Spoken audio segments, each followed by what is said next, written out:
Sumakto. Konti pa dun eh. Hindi naman sa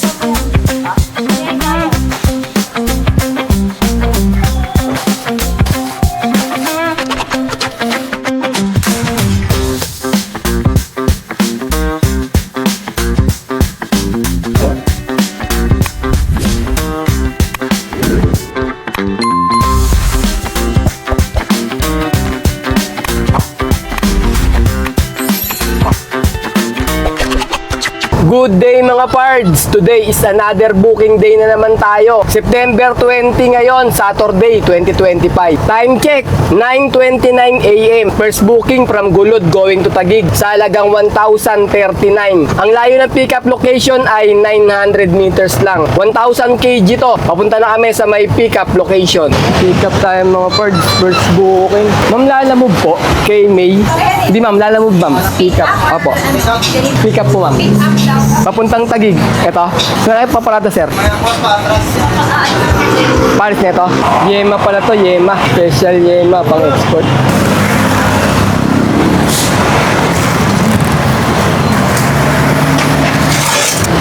Sana sumakto. Konti pa dun eh. Sakto lang siguro.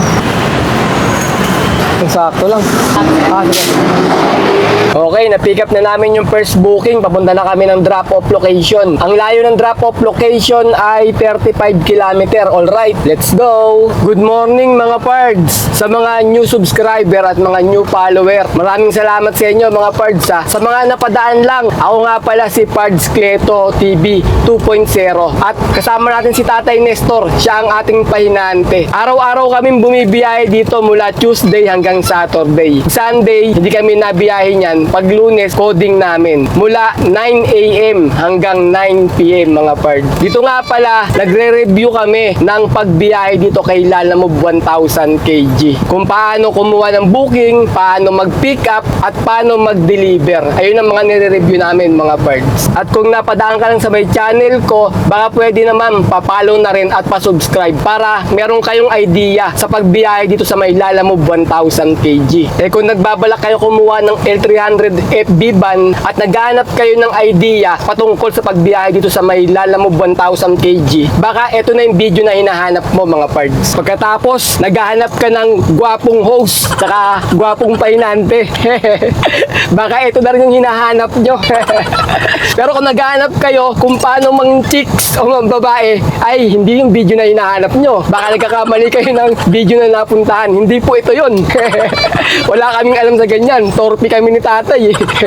Traffic na naman mga pards sa may Mindanao Avenue C5. Sabado kasi ngayon. Bali yung pupuntahan pala namin na drop-off location ay sa may ML Quezon Taguig. Kaya bali mag-EDSA na lang kami. Tapos medyo pagka traffic sa EDSA, iwas kami papuntang C5 patagos ng service road ng ano bang service road yun? West Service Road. Hindi West. Ano pala yun? East Service Road pala yun. Tapos papunta ng ML Quezon na yun. Pero may daan din sa may bandang C5 na may libingan ng mga bayani. May papasok din doon shortcut, Looban. Pero try natin, tingnan natin sa map kung ano yung magandang daanan papunta doon matraffic ngayon Sabado. Para mapabilis tayo mga parts, gagamitin ko na yung time space warp natin. Mahal na po Mang Lear, gagamitin ko na po ang atin time space warp ngayon din.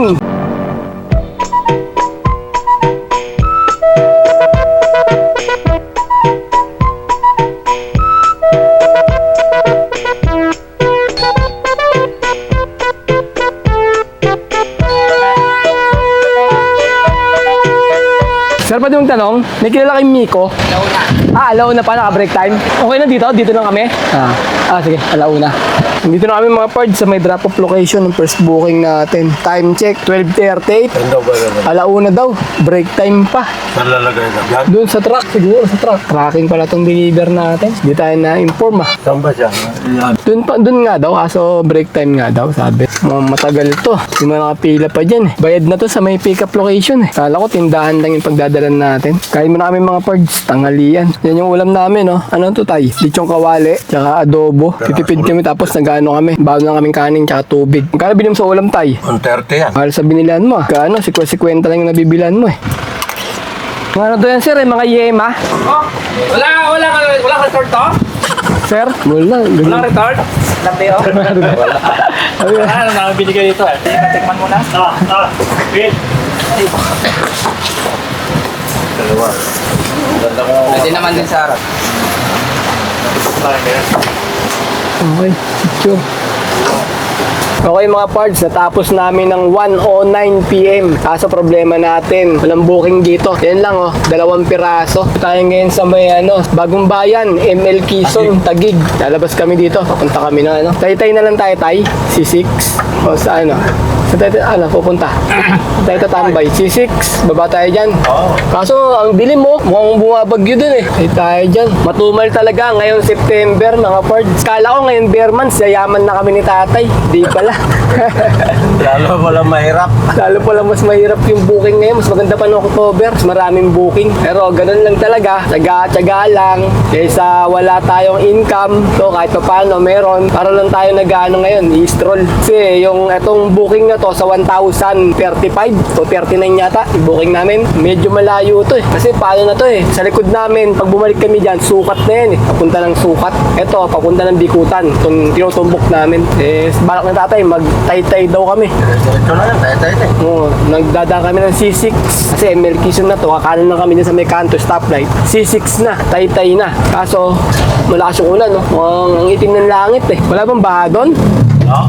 Madali na naman tayo ng baha. Kahapon, nadali kami ng baha eh. May pinag-deliver namin. Dito rin. Saan na ba tayo nag-deliver nun? Doon banda. Ito lang. Dito, sa kaliwa namin. Diyan, sa taas dyan. Sa may Bagong Bayan Taguig din yun eh. Bayan pa rin yan, takop nito. Alam niya, sa kalsada na dumadaan yung tubig, overflow na yung kanal. Lumalabas na sa kanal, gawa na siguro barado, dumadaan sa ilalim, tapos di na kaya. Bubulwak palabas sa kalsada. Ganyan, no? Kaya, anong nangyari? Ang lakas ng tubig sa kalsada, parang ilog. Tapos baha-baha na yung mga nadaanan namin. Siyempre, pagtapos ng ulan, naipon dun. Na-stuck yung mga tubig. Wala na, baha na. Siguro, pagka kinapkom talaga yung pera, no? Hindi ginawa yung mga kanal-kanal natin, lulubog talaga tayo eh. Buong Metro Manila, pagka umulan lang ng kahit na konti, kahit hindi bagyo. Yun pa lang eh. Alam niyo, dinaan namin kahapon, talagang lumubog na kami. Taguig to Mandaluyong, 300 kg. Sa frozen meat, Tayo ka dyan. Paghihintayin na naman tayo matagal dyan, tapos 300 kg lang. Haba ng mga pila doon. Ang hirap pa pumasok. Muntinlupa to San Mateo, 800 kg. Ayan o, sila alam mo, naghihintay rin natin ng booking to eh. Tayo nga. Nakagilid lang doon eh. Ayan na nga mga pards, bumagyo na.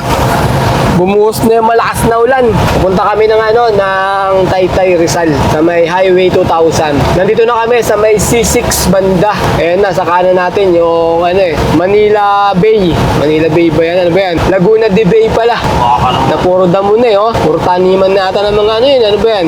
Ha? Kangkong. Taniman na ng kangkong. Ayun. Mga kangkong.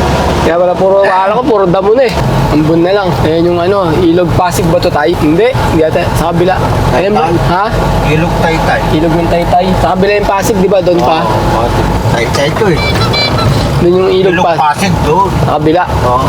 Dito tayo binato ng putik ng bata. Tumama sa may salamin namin sa may Mga sa pwesto ni tatay sa salamin. Buti, kamo. Yung salamin, si tatay inangat niya yung salamin niya. Kung hindi, nakababa yun. Sa pulse. Sakto sa kanya yung putik na binato eh. sabi niya dyan eh. Sa malaking pa naman, binilog niya yung putik, malaki, tapos initya. Di namin alam saan nanggaling eh. Basta dyan sa ilalim ng tulay eh. Di na to sa amin eh. Dumaan kami dyan dati. Sabi natin, babain mo. Babain sana namin sa tulay eh. Baka yung mga bata naglalaro dun eh. Atan niya yun. Bata o matanda. At hindi alam kung mga bata o matanda eh. Di namin nakita eh. Nakatago pa to. Matanda na yun. Saktong 2:00 mga pards, nasa may Taytay, Highway 2000 na kami. Ayan matumal talaga. Wala rin ganong booking dito. Pero may tumutunog kaysa sa pinanggalingan namin kanina sa may Taguig. Doon, ang tagal bago may tumunog eh. Dito may tumutunog agad, so maghihintay ka lang. Ayan yung ginagawang building sa may Taytay oh. Ayan yung nag-iisang building dito. Ay, may tumunog. Pasig to San Juan, to Malabon. Wala ka makikita ang building dito mga pards sa may Highway 2000. Kundi ayan lang talaga. Nag-iisa lang yung building na yan na ginagawa pa lang. Di pa tapos. Tagal na rin na ginagawa yan. Dati nung tumatambay ako dito, mababa pa yan. Ngayon mataas na. Yun. Time check tayo mga pards, 2:25 PM. Nakakuha na kami ng second booking. From Taytay going to Manila sa halagang 1,261. Ang layo ng pickup location ay 1.2 kilometer. 1,000 kg to. Priority booking. Papunta na kami sa may pickup location.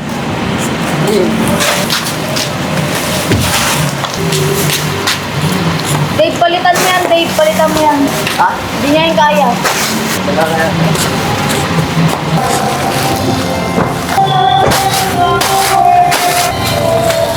Okay, na-pick up na namin yung second booking. Papunta na kami ng drop-off location. Ang layo ng drop-off location ay 29 km. Alright, let's go! Ito yung mga booking na sulit na sulit talaga yung priority. Hanggang dito sa unahan, sakay. Saktong alas 5 mga pards. Nandito na kami sa may Top Avenue, tapat ng Manila City Hall. Bale, 1.7 km na lang yung drop-off location namin. Diyan pala sa may tapat ng Binondo Church lang yung pagdideliveran namin. Diyan sa may Sun Prime Tower.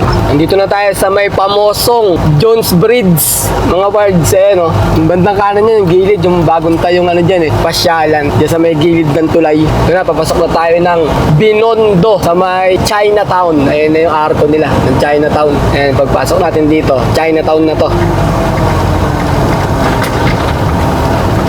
Ba, ayos yung ngayon ng Chinatown, Yung mga pailaw-ilaw po. Mukurap-kurap po. Kanino kaya, ma'am? Kay Rosalie. Rosalie? Ito. Magkano kaya? 1,261. Kabilingin sakto lang. Ayun. Nakalong magbaba? Magbaba. Wala yung boy. Saan nyo ba akit yan? Anong floor yan? 21 pa. 21 pa yan? Kaya lang. Tandaan na pinabigay ng Sige, okay lang yan.